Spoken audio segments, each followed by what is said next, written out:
Greetings and thank you for checking out Walking in Wealth. My name is JD Garnier and this is the Walking in Wealth YouTube channel. I hope you had a productive week in your wealth creation journey. And listen, my goal for this show is simple: to help you walk in wealth, mentally, physically, spiritually, and financially. To take the things that God has already given you and use those to create a life of purpose, so that wealth is much more than just what you acquire. Wealth is who you become. You are the wealth. Not your investment portfolio, not your real estate holdings, not your business. You are the wealth. And before you have any of those things, you come into this world with a unique and specific set of talents, abilities, gifts, ideas, habits, discipline, and inclinations that form the basis of any and everything that you do in life.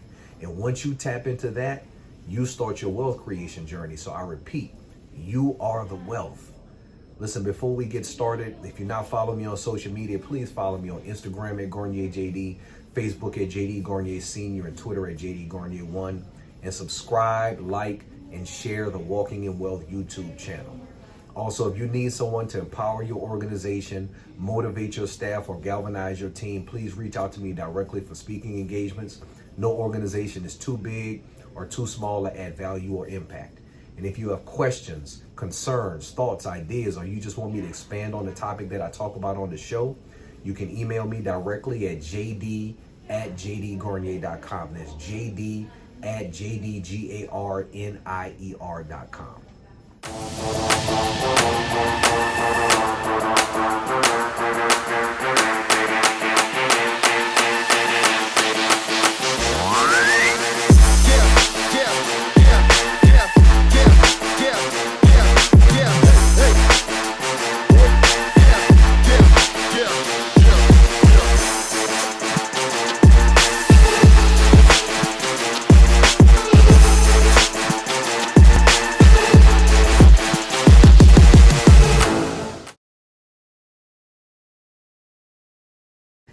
Now listen, I don't care who you are, we all dealing with something. I don't care what kind of front you put on. When you come across people every day, when you shake somebody's hand, when you walk past them, everybody that you come across is dealing with something. Whether it's personal pain, whether it's physical pain, whether it's hurt, whether it's trauma, we all going through something. And many times the things that we're going through are based on something that somebody else did to us. Past hurt, past pain, past trauma, past abuse. Somebody has done us something that has affected the way that we interact going forward. It affects the way that we deal with people. It affects the way that we conduct ourselves. And many times we never deal with that. We never deal with it. And so many times we want for the person that's responsible for that pain, we want them to pay. We want them to redeem themselves. We want them to rectify it. And we never get over it because we never get closure or clarity from the person that's responsible for the pain that was caused on us. But I say this all the time. The person that hurt you cannot heal you. The person that is responsible for your pain, for your suffering, they are not in a position to heal that pain. And if you think about it like this, let's say you get cut with a knife and you have that open wound and it's bleeding and you eventually patch it up, bandage it up. Once that knife cuts you, once that knife causes that pain, causes that hurt, it is immediately powerless in healing that pain. That same sharp knife that was responsible for that deep wound, that knife has no power in healing the wound that it caused. Instead, the body heals from within. The body replenishes itself, restores itself. It starts to heal itself from within until that wound is closed. And if that's true physically, then it only makes sense that is true mentally and emotionally. And the person that is responsible for our pain many times does not have the power to heal that pain. It doesn't matter if they apologize. It doesn't matter how sorry they are. It doesn't matter what consequences they pay for the pain that they cause. The fact of the matter is that they are not in a position to heal that pain that they caused you. You have to heal from within. Your mind, your spirit, your body, your soul, they have to replenish themselves. They have to restore themselves. They have to heal from within. That's the only way that you're going to heal.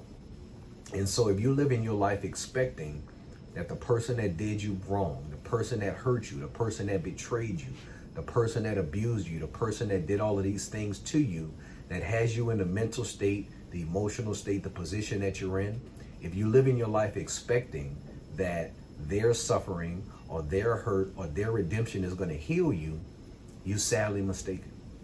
You have to get that out of your mind. The person that hurt you cannot heal you. They have no power to do it. And instead, you have to heal from within. And so there's a couple of different ways that you can take that. And I'll talk about both of those today. But the first way is personally, right? The first way to take that is personally. Like I said earlier, we all are dealing with something. You know, whether it's the relationship with your parents that you've never got over, that you never rectified, whether it was a heartbreak that you suffered that changed the way that you deal with relationships, whether it's somebody that was close to you that betrayed you, whatever it is, whoever it is that's responsible, the first thing you got to understand is that once they hurt you, they have no power to heal it. They'd have no power to go back on their actions. They cannot heal you. The only way that you're going to heal, the only way that you're going to improve, the only way that you're going to get better is to heal from within. But how do you heal from within? What do you have to do to heal from within? What do you have to do to restore yourself, to replenish yourself? What does your mind and your body and your spirit and your soul have to do to overcome that pain, overcome that hurt, overcome that so that you can move forward in life and not let that hinder and affect you? How do you put yourself in what I call a safe position? S-A-F-E, safe position. And the first thing that you have to do is you have to become self-aware. Once you understand and you're self-aware, you know the root causes of your problems. You're honest with yourself about what you've been through. You're honest with yourself about how you feel about it, what it's done to you. Self-awareness is the first step in overcoming and healing from within. You got to be honest with yourself. A lot of times we do things in life and we never connect the dots. How we deal with people, how we deal with relationships, how we deal with business. We never connect the dots that, you know what? I do this because of what happened to me in the past. Because this person did this to me, now I conduct myself like this. When we never become self-aware enough to understand why we think the way we think, why we do the things that we do, why we react the way that we react. But self-awareness is the first step in moving forward and restoring and replenishing yourself in healing from within. You have to be self-aware. You have to be honest with yourself. Sometimes that takes therapy. Sometimes it just takes deep thought and really focusing and thinking about your past and understanding and being honest about how it hurt you and how it affected you. But we have to be self-aware. You have to know yourself. You're responsible for knowing everything about yourself. Because if you find yourself in a position where you are acting out and you have not really connected the reasons why you're doing what you're doing, it's going to affect you in life and there's never going to be a resolution. So you have to be self-aware. That's the first step in overcoming that pain and that hurt. That's the first step in replenishing and restoring yourself. That's the first step in being safe, is self-awareness. The second step, and this is why purpose is so important, is life accomplishments. The more you accomplish towards your purpose, the more you start to use that pain and that hurt and that anger as fuel and motivation. Is accomplishments. See, if something happens to you and then you go through life and you never accomplish anything because that thing is hindering you, you're going to always blame the person or the source or the thing that's responsible for that pain. But if you use it as fuel, if you use it as inspiration and motivation, then it's going to connect to your purpose. And then you're going to start to have a series of life accomplishments that you can directly attribute and connect to how you used the way that you were hurt or that you were betrayed. And so life accomplishments are a reflection on how you've been able to use that pain and that hurt. And so, again, that's why purpose is so important, and understanding your purpose and understanding who you are. Because once you know your purpose, then the way that you view that pain or that hurt, you look at it differently. And you look at it as something that maybe you had to go through to do the things that you want to do in life. And then as you accomplish those things, as you slowly build a life of accomplishments, those accomplishments can be directly attributed back to the thing that inspired and motivated you. And a lot of times that's the pain and that's the hurt that you had to go through or that you had to suffer through. But those accomplishments will be proof of that. And it will be proof that you use that pain and that hurt as inspiration and motivation and not as an excuse. That's the second way to be safe. The third way to put yourself in a safe position, to be safe from that pain, to heal, to restore yourself, is forgiveness. It's forgiveness. Forgiveness is one of the most powerful things that you can do to move forward in life. And when you forgive somebody for something that they've done to you, it's not for them. It's not for them. That forgiveness is for you. Because when you don't forgive, what happens is that resentment, that anger, that animosity, that builds on your soul and your spirit. It builds itself. And it turns into something that changes you. But when you forgive, you release it. You let it go. When you forgive, no longer are you spending time, are you investing your energy into worrying about something that happened to you. Because as long as you're not forgiving somebody, as long as you have this resentment, you may not think it, but you're spending time, you're spending effort, you're wasting energy on something that you cannot control. And when you forgive, you release yourself from the obligation of the time that you have to spend on it, of the effort, of the energy that you have to spend on being angry, on being resentful.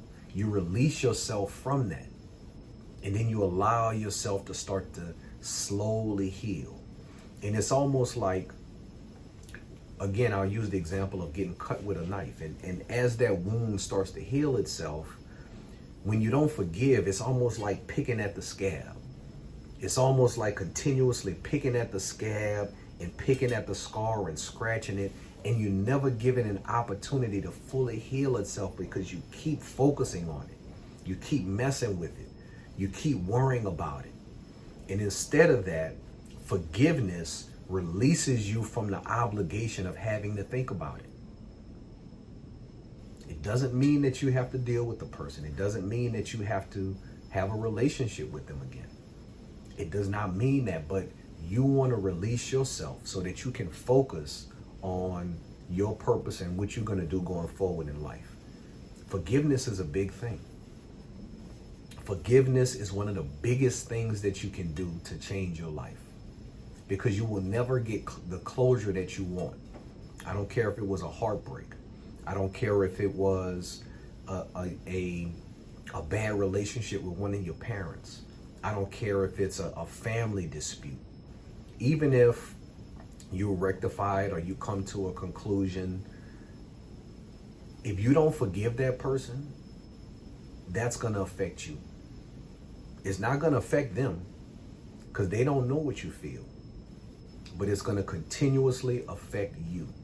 So forgiveness is one of the biggest things that you can do to restore yourself, to replenish yourself, to heal, to be safe. And then the last thing is empathy. And this is a hard thing to do, especially when somebody did you something, somebody hurt you, somebody betrayed you. sometimes it's important to empathize and to put yourself in their shoes and vicariously identify with what they could have been thinking when it happened. And most times, I'll say this, most times, they did not have ill intentions. And even though that thing affected you, it hurt you, it destroyed you, if you can put yourself in a position to try and empathize, sometimes that will give you the understanding that you need to know why they made the decision that they made. Empathy is a powerful thing because it puts you in their shoes. It allows you to identify. And that doesn't mean what they did was right. It doesn't mean that you would have made that same decision, but at least now you can put yourself in a position to understand it. And so self-awareness, accomplishments, forgiveness, and empathy are the ways that you heal that wound. Because the person that hurt you cannot heal you. The person that hurt you cannot heal you. You have to heal from within. And you heal from within by being self-aware, being honest, understanding why you think the way that you think, why you feel the way that you feel. Understanding, being honest about how deep that wound is, how much it hurt you. The second way is by accomplishments. Life accomplishments are evidence of how you were able to use that hurt to your benefit. Understanding your purpose and living your purpose and understanding how those life accomplishments connected the dots and how you used it as fuel and motivation. You know, fire can be one of the most dangerous or one of the most useful things in your life, depending on how you use it. Fire can warm your home, or it can burn it down, depending on how you use it. And so understanding your purpose and using it for your benefit, and as you start to accomplish things toward your purpose in life, you can directly tie it to how you use that hurt as inspiration and motivation. Forgiveness. When you can learn to forgive, you can learn to free yourself of the burden of resentment and of anger and of mistrust, and then you can free yourself to move forward in life without having to worry about those things. You have to learn how to forgive. And then lastly, empathy. Empathy, make the attempt to identify, to understand the way people were thinking, to understand and put yourself in the shoes of the person that hurt you, just so that you can get clarity, just so you can understand what they were thinking, just so you can understand that maybe it wasn't intentional. Empathy. That's how you be safe. That is how you move on. Because the person that hurt you cannot heal you. Now, the second way that I think that this topic is relevant is in the bigger picture, more broadly in the Black community. Because there's a tremendous amount of discussion going on about what we need to do as a community to move forward. What we need to do to better our circumstances, to improve ourselves, to put ourselves in a better position economically, culturally, socially, all of these different things. And there's a lot of conversation around that, both on a national level, but even a local level. And one of the things that bothers me is a lot of times the focus in conversation is about what other people should be doing to help us, what other people should be doing to better our situation, what resources we can get from other people, what resources we can get from the federal government, from these organizations to help our circumstances. And listen, I'm all for other people helping, but the person that hurt you cannot heal you. The person that hurt you cannot heal you. And so when I think about the history of this country, whether it's slavery, whether it's Reconstruction, whether it's Jim Crow, whether it's the 13th Amendment, whether it's the crack epidemic, whether it's the prison pipeline, whether it's redlining, all of these atrocities that have happened in our communities, all of these things that have derailed our progress, that have put a ceiling over our growth. All of these things can be directly attributed to a lot of things that have happened in the society that were responsible by the federal government. They were responsible for a lot of the hurt that we dealt with. And the person that hurt you cannot heal you.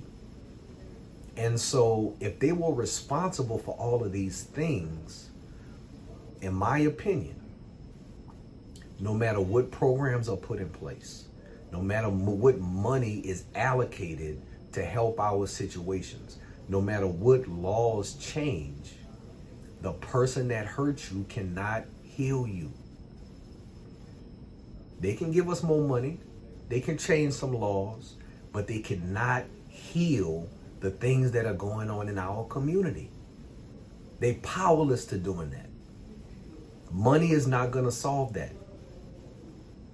A change in laws is not going to solve that. A change in policy is not going to solve that. More programs is not going to solve that. The person that hurt you cannot heal you. And so I believe our expectation and our focus should not always solely be on what the government is going to do for us, what these programs are going to do for us, what this outsider money can do to help our communities. And our focus should be on what we need to do to help ourselves, what we need to do to restore, to replenish, to rejuvenate, to heal, what we need to do to be self-aware, to have a list of accomplishments in our own community that are not attributed to anybody else, to forgive and release them from obligations so that we are not so concerned and worried about what people have done to us in the past, and we can focus and moving forward about what we need to do to solidify our position in the future. And then empathy. Empathy. The person that hurt you can't heal you. Listen, I'm all for government programs to help. I'm all for a change in policy. I'm all for advocating a change in laws to improve our situations. I'm all for all of those things. But I don't care how much money they pump into our communities. I don't care how many programs they add. I don't care what laws change. Those things will not change the circumstances in our communities if we do not heal ourselves. If we do not consciously become self-aware about the root causes of our pain and collectively heal ourselves. That's the only way we're going to change it in the community. If every single one of us got a check right now for the money that we needed to solve all of our financial problems, do we really believe that that's going to solve all the problems in our community? I don't think so. So it's not money. If they had a program for every single problem that was going on in our community, is that going to fix it? The answer is no. Because the person that hurt you cannot heal you. And so I'm saying all of that to say we need to redirect our focus. We need to redirect what we think about and where, and instead of being concerned about what's going on up here, all of us need to be concerned with what's going on right here in the mirror and what's going on with our households, and start from the bottom. Start with repairing ourselves, repairing our souls, healing ourselves. Start with repairing the relationships with our family. Start with repairing the relationships with our children, with our parents, with our spouses, with our men, with our women, We have to start healing from within. That's the only way that we're going to change our circumstances. If you want to change the dynamics, the growth, the trajectory of the way a tree grows, you don't start with the branches. You don't start with the leaves. You don't start at the top of the tree. If you want to change the growth and the trajectory and the dynamics and the health of a tree, you start at the roots. You attack the roots. That's how you change that tree. Clipping some branches may make it look good. Cutting some leaves may make it look attractive. But you will not change the fundamentals of that tree until you attack the roots. And our community is not going to change with these superficial changes. These symbolic changes, these high-level changes are not going to change our community. We have to change from within. We have to heal ourselves. We have to repair ourselves. We have to heal relationships in our homes. We have to repair the relationships with our parents, with our children, with our siblings, with our lovers. That's how we're going to change this. We have to look at each other different. We have to forgive one another. We have to be self-aware about our own selves. We have to show empathy. We have to start our own series of accomplishments based on our purpose. Those are the things that are going to change our circumstances. And then all of these other programs, all this other government money, all of that can help once we have made the decision to heal from within. Because the person that hurt you cannot heal you. That's my show. I'll see y'all next time.